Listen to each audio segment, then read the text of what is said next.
لأنكم الأجمل، لأنكم الأروع، لأنكم الأحق، ولأنكم الأجدر. لأن شفنا في بطولتكم في المغرب شيء ما شفناه في بطولات كثيرة في العالم. لأنكم أهل الكرم، لأنكم أهل الضيافة، لأنكم انظلمتوا، لأنكم صبرتوا، ولأنكم طالبتوا بحقكم. مبروك عليكم بطولة أفريقيا أيها المغرب العربي الكبير. كنت الأجدر، كنت الأحق، كنت الأجمل، كنت الأروع. قدمت كل ما يمكن تقديمه في تلك البطولة في داخل الملعب وفي خارج الملعب. شفنا كرم الضيافة، شفنا الابتسامة، شفنا الأخلاق، شفنا الكرنفالات، شفنا المهرجانات، شفنا الشعب الطيب، شفنا كل ما هو جميل في المملكة المغربية. وآن الأوان للاتحاد الأفريقي بعد مرور أشهر، وقت طويل جدا، لكن هذه ماما أفريقيا شو نسوي بعد؟ قبلوا الاستئناف وتوج المغرب رسميا بطل أفريقيا 2025، وهو يستحق.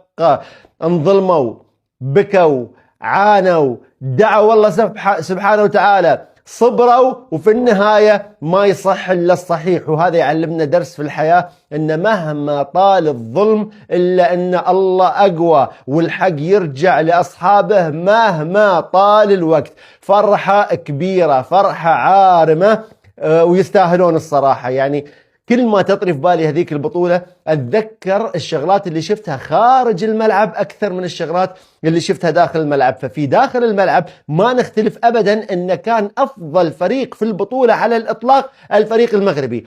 أفضل لاعبين في البطولة على الإطلاق اللاعبين المغاربة. أفضل حارس في البطولة على الإطلاق الحارس المغربي. كل شيء له علاقة بكرة القدم المغاربة كانوا والأجدر والأحق فيه، لكن الظلم ظلمات. شفنا شو اللي صار. السنغال انسحبوا من البطولة، الشغب الجماهيري، شغلات كثيرة صارت، والعالم كله استغرب وقتها كيف احنا في سنة وقتها 2025 كيف أمور مثل هذه تحدث. لكن المغاربة كيف كان ردهم؟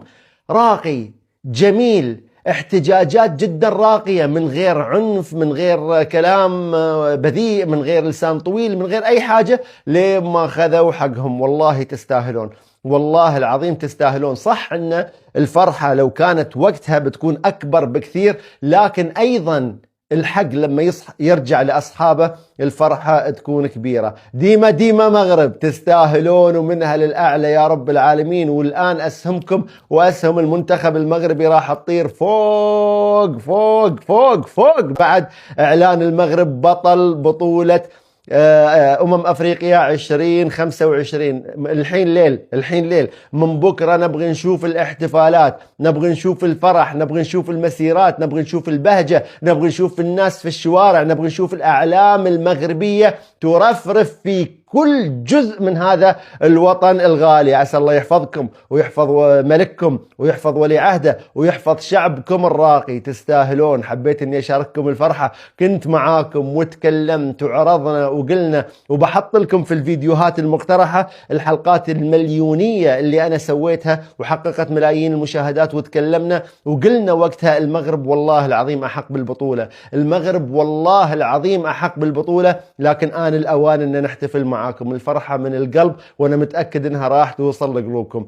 ألف مبروك اخواني المغاربة، تستاهلون. هارد لك السنغال، شيء متوقع انه يكون في هذاك الوقت، لكن يا الاتحاد الافريقي ان تصل متأخر خيرا من ان لا تصل ابدا. مبروك المغرب، تستاهلون، ومنها الاعلى دائما يا رب العالمين. حبيت اشارككم هذه الفرحة لو بكلام بسيط جدا، لكن والله فرحنا لكم من القلب.